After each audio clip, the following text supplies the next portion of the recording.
Sejarah Jembatan Tanoponggol dahulu dan sekarang. Samosir, Hot Journal, Tanoponggol adalah sebuah situs sejarah terbentuknya Pulau Samosir. Dahulu Pulau Samosir berada satu daratan dengan Pulau Sumatera, kebanyakan wisatawan pergi ke Pulau Samosir naik kapal penyeberangan, bisa dari Parapat, Tigaras atau beberapa tempat lain. Namun, Pulau Samosir sebenarnya bisa ditempuh dengan jalan darat. Ada sebuah jembatan yang menghubungkan Pulau Samosir dengan tanah Sumatera, namanya adalah Jembatan Tanoponggol di daerah Pangururan. Pulau Samosir ada sebuah jembatan yang menghubungkannya dengan daratan Sumatera. Tanpa jembatan ini, tidak ada yang namanya Pulau Samosir. Dalam obrolan dengan warga lokal, Advokat Poltak Manik bersama mantan anggota DPRD Provinsi Sumatera Utara 2 periode Effendi Naibaho menjelaskan, bahwa jembatan Tanoponggol ini rupanya adalah prakarsa kolonial Belanda, dibangun untuk tujuan memudahkan akses untuk mengelilingi Danau Toba. Pagi Laiku, selamat pagi Bang Effendi. Oke, selamat. Jadi di sini ada sekarang namanya Lai Manik. Kita tahu selama ini Lai ini adalah pengacara di Kabupaten Samosir. Dan ada juga Bang Effendi Naibaho selaku mantan anggota DPRD Provinsi Sumatera Utara 2 periode. Gini nih Laiku, tadi kan saya mendengar Lai dan Abang Effendi sedang membicarakan Tanoponggol. Jadi ada ketertarikan saya Bang. Seperti apa sebenarnya sejarah Tanoponggol yang dulu dan yang sekarang Bang? Tolong dulu Abang ceritakan atau jelaskan seperti apa sebenarnya sejarah itu menurut sepengetahuan Lai dan Bang Effendi Naibaho. Silakan Bang. Ya. Baik, saya dulu. Iya. Baik, terima kasih Lai ya. Betul ya, sehari-hari pekerjaan hanya sebagai advokat ya, berkeliling-keliling lah di sekitar Danau Toba nih, KDT. Sehubungan dengan pertanyaan Lai Naibaho tadi. Lai Sihotang. Lai Sihotang. Ya. Lai Sihotang. Memang riwayat Tanoponggol ini dari berbagai literatur dan berbagai referensi yang coba saya pelajari dan gali,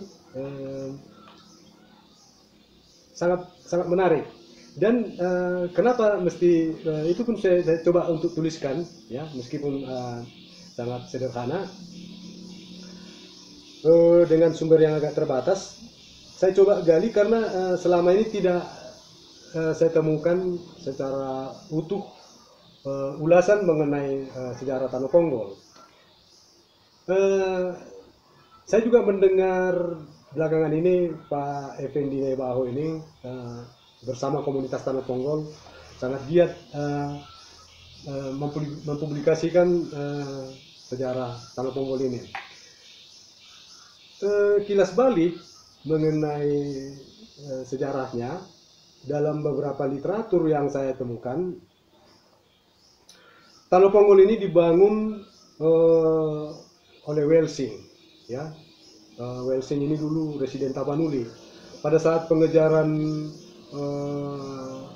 Raja Singamangaraja 12, kita tahu bahwa perang Batak dipimpin oleh Raja Singamangaraja 12. Welsing mengetahui keberadaan Singamangaraja di Dairi, itu awalnya. Jadi Welsing dan rombongan itu kalau tidak salah ada satu koloni lah ya, satu koloni mereka datang ke mengejar Raja Singamangaraja ke Dairi. Tetapi sepanjang perjalanan mereka tidak menemukan Raja Singamangaraja. Akhirnya mereka menumpas dulu semua raja-raja sepanjang Parbuluan, Sigalinggi sampai ke Sidikala. Tidak menemukan Singamangaraja. Dan di situ kita lihat bagaimana loyalitas masyarakat melindungi Singamangaraja, tidak memberikan informasi ya di mana keberadaan Singamangaraja. Lalu setelah tidak menemukan, Welsing itu turun dari Silalahi. Nah, di sini juga dia dalam literatur ini, berbagai literatur, Welsing juga punya kerinduan hendak mengelilingi Danau Toba. ya, hendak mengelilingi. Jadi dia memerintahkan untuk dijemput kapal api, ya, masih tercatat itu kapal Wilhelmina, kapal api. Dia dijemput dari Balige ke Silalahi, dari Silalahi lah berkeliling terus sampai ke Pangururan. Karena informasi yang didengar, Singamangaraja itu terakhir berada di Samosir, ya kan? Ternyata dia salah informasi, intel-intelnya salah informasi. Ternyata Singamangaraja tidak ada di Samosir. Tetapi karena sudah terlanjur sampai di Samosir, itu persis kalau melihat dari peta perjalanannya, tentu dari Silalahi dia akan berada di Stanggang Bau sekarang. Oh, Stanggang Bau lah ya posisinya. Karena dari arah Silalahi ya, nanti kita lihat petanya arah mata anginnya. Apakah dari Silalahi itu daerah timur atau barat ya? Nah, terbentur, nah, akhirnya dilihat tidak nyambung danau ini kan. Ada tanah semacam, nah itu yang kita sebut tajur, yang ini disebut Tanjung ini ya. Jadi menyambung dari daratan Sumatera ini ke Samosir itu menyambung. Akhirnya kapal api itu tidak bisa nyebrang sampai ke Bali terlalu jauh. Dan artinya terkendala karena ada tajur ini betul, tadi ya. Ada tanah ini ya. masih ya kita juga tidak bisa memprediksi, tidak juga cukup akurat dari literatur apakah tanah ini sepanjang yang sekarang atau pendek atau bahkan lebih panjang. Kita hanya yang kita pasti dapat pelajaran bahwa ada tanah yang tersambung. Tanggal itu peristiwanya tercatat tanggal 17 Maret tahun 1906. Karena memang rivalitas Welsing sebagai residen dan Raja Singamangaraja sebagai Raja Batak itu rivalitas tingkat tinggi. Mereka itu sudah betul-betul musuh bebuyutan. Ya, nah secara administrasi Welsing adalah penguasa yang ditunjuk kolonial karena dia residen Tapanuli. Singamangaraja adalah raja Batak. Nah rivalitas mereka itu cukup tinggi. Lalu Welsing itu taklukan dulu raja-raja Pangururan. Taklukan. Jadi beberapa apakah Marga Naibaho, Marga Sitanggang, Marga Simbolun, Marga Malau, bahkan sekitar sekitar Pangururan sampai ke Rianiate itu terjadi konflik, ya, konflik dan semua itu ditaklukkan oleh Welsing. Setelah rombongan Welsing sampai di Sitanggang Bau, jadi mereka menaklukkan dulu nih raja-raja di Pangururan, ya. Untuk melanjutkan perjalanannya, ya, sekaligus mereka juga bermaksud mengelilingi pulau ini. Ada pilihan nih. Apakah kapalnya itu diangkut atau menggali terusan? Welsing memilih pilihan yang kedua. Sekaligus dia mau mencatatkan sejarah. Ya, dia perintahkan penggalian terusan. Itulah terusan Tanah Ponggol. Dan dalam berbagai literatur itu dilakukan pada tanggal 17 Maret 1906. Jadi setahun sebelum kematian wafatnya Raja Singamangaraja 1906. Jadi itu sebenarnya tanggal yang bisa kita yakini pembangunan Tanah Ponggol sampai tanggal 20. Tanggal 17 Maret sampai tanggal 20 Maret. 3 hari itulah. Wah. Dan mendapat penentangan sebenarnya dari warga Pangururan memutuskan, dianggap ini memutus memutus. Sebenarnya ya wajiblah berterima kasih ke Leopold Manik SH ini, walaupun seorang advokat tapi masih menyempatkan untuk menulis sejarah ini.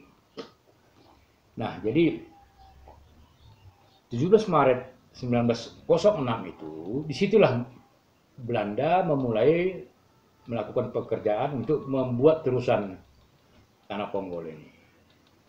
Selain rakyat, bahkan di literatur yang kita baca itu ada 1.500 sampai 1.600 sitarapan, tahanan, dikerahkan untuk membuat terusan itu. Jadi itu terusan terpendek di dunia ya. Ya. Dan sekaligus dengan pembuatan jembatannya. Jadi saya kira kita mengucapkan terima kasih lah ke opung-opung kita yang telah ikut membuat terusan itu. Nah, itu kan 17 Maret 1906. Kebetulan sekarang kan masih juga bulan Maret. Nah, kami merencanakan atas nama komunitas Tanah Ponggol 17 Maret itu 2023 tahun ini membuat semacam tilas, peringatan dan lain sebagainya yang nantinya juga akan diisi dengan orasi tunggal lah, orasi tunggal dari lain Poltak Manik ini untuk membicarakan sejarah Tanah Ponggol ini, Tanah Ponggol, Najulur, Sawanari, Haduan. Nah, jadi artinya apa? Bahwa Tanah Ponggol ini terusan dan jembatannya itu sangat-sangat bernilai historis, bersejarah. Artinya wajiblah untuk kita peringati apa segala. Dan selain Lai Poltak sebenarnya itu ada juga saudara kami di Jakarta namanya Togarma Nebao yang tahu juga betul tentang bagaimana sejarah Tanah Ponggol ini. Jadi ayolah untuk 17 sampai ini Maret ini 2023 kita akan memperingati bahwa ternyata Tanah Ponggol ini, jembatan Tanah Ponggol ini sudah 117 tahun. Dan namanya saya kira ya tetap saja lah, apalagi sekarang kan sudah indah ya kan. Nah, jadi namanya tetap saja itu jembatan Tanah Ponggol dan terusan Tanah Ponggol. Saya kira.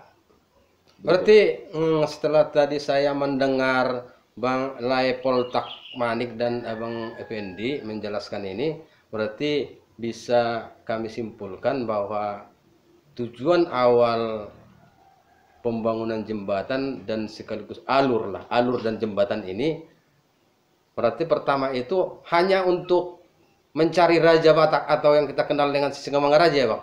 Ya. Oh itu pada awalnya? Ya. Oke, saya tambahkan sedikit, mungkin nanti lebih akurat dengan yang tertulis ya.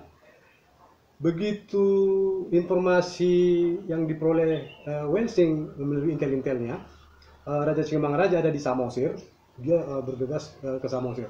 Tapi itu tadi begitu sampai di Tanggangbau itu ya posisinya itu ya, kalau arah ke Silalahi. Dia menemukan bahwa faktanya ada tanah yang tidak yang menghambat danau sehingga dia tidak bisa menyeberang. Nah, tujuannya adalah memang sampai ke Samosir adalah mengejar Sisingamangaraja. Tapi dia juga mau memanfaatkan kesempatan itu untuk berkeliling danau. Sehingga dia sebenarnya seperti yang saya bilang tadi ada dua pilihan. Apakah kapal itu diangkat atau harus digali? Tapi dia memang bikin sejarah, dia perintahkan gali. Artinya untuk mempermudah akses mereka lah ya? Ya, karena kalau kembali lagi dari mutar balik lagi ke Silalahi sampai ke Parapat sampai ke Balige sebenarnya bisa aja. Tapi itu kan sudah perkiraan sekitar sudah 3/4 danau. Tapi kalau dari Pangurunan ke Balige itu kan tinggal katakanlah dari Tanggangbau ke Balige itu 2/3. Kalau dari sini kan tinggal 1/3.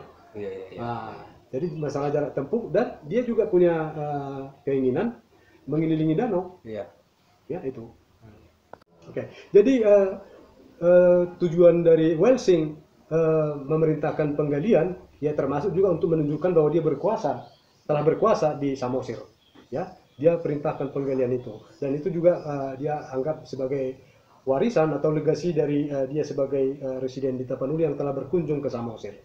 Nah, itu tambahan dari saya. Dan sedikit lagi harapan saya bahwa tanggal 17 Maret 1906 atau tanggal 17 Maret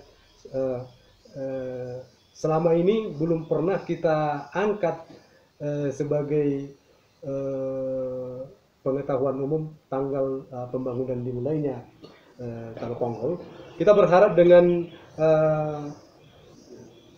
saya berbincang-bincang dengan Pak Effendi Nebaho mengemukakan fakta sejarah ini. Beliau juga respon. Mudah-mudahan tanggal 17 beliau bisa membantu kita juga mempublikasi atau memberitahukan kepada publik kita sebenarnya ada keyakinan pembangunan alur tanah Ponggol ini dilakukan tanggal 17 Maret. Dan kita bisa berpatokan itulah tanggal pembangunan tanah Ponggol yang harus kita ingat atau yang kita catatkan ke depan. Kecuali ada fakta yang lain yang kita juga mungkin di luar pengetahuan kita nih Pak Nebaho kan? Kita terima. Baik. Jadi dengan banyaknya pembangunan yang dilakukan oleh pemerintah, wajarlah saya kira kita warga Samosir ini mengucapkan terima kasih kepada Presiden Pak Joko Widodo yang telah banyak menaruh perhatian ke Danau Toba, khususnya ke Samosir. Wajar saya kira ya kita warga Samosir ini memberikan ulos atau mengulusi Pak Presiden. Apalagi juga ya kita tahu ketika Pilpres kemarin itu Pak Jokowi hampir 100% dipilih oleh rakyat Samosir ini. Jadi ya ada jembatan Tanah Ponggol, terusannya ada lagi Taman Sitolote Horbo, ada lagi Air Marjula-Jula, Waterfront City dan lain sebagainya. Yang pasti Danau Toba sudah menjadi KSPN. Nah, untuk itu wajarlah kita mengucapkan terima kasih. Jadi khusus untuk Tanah Ponggol ini, saya kira Bupati Samosir Pandiko Gultom sudah sangat layaklah, haruslah, hargailah bahwa Tanah Ponggol kita ini itu bersejarah. Perlulah dibuat di sana prasasti dan sekaligus menyatakan bahwa itu didirikan 17 Maret 1906. Jadi kita peringati, kita bikin prasasti dan kita hargailah kearifan lokal itu. Kita harapkanlah pemerintah Samosir lebih menghargai kearifan-kearifan lokal yang ada di Samosir ini. Oke, Bang Effendi Nebaho dan Laiku Poltak Manik sedikit banyak tadi sudah menjelaskan sejarah Tanah Ponggol dulu dan sekarang. Walaupun nanti Abang pun nanti kan akan memberikan lebih lengkapnya secara tulisan ya Bang ya. Karena apa? Kalau mungkin dibacakan semua di tulisan itu ya bisa 1 hari kita Bang Kang. Oke, untuk Abang dan Laiku terima kasih. Oras. Gabi emang gabi.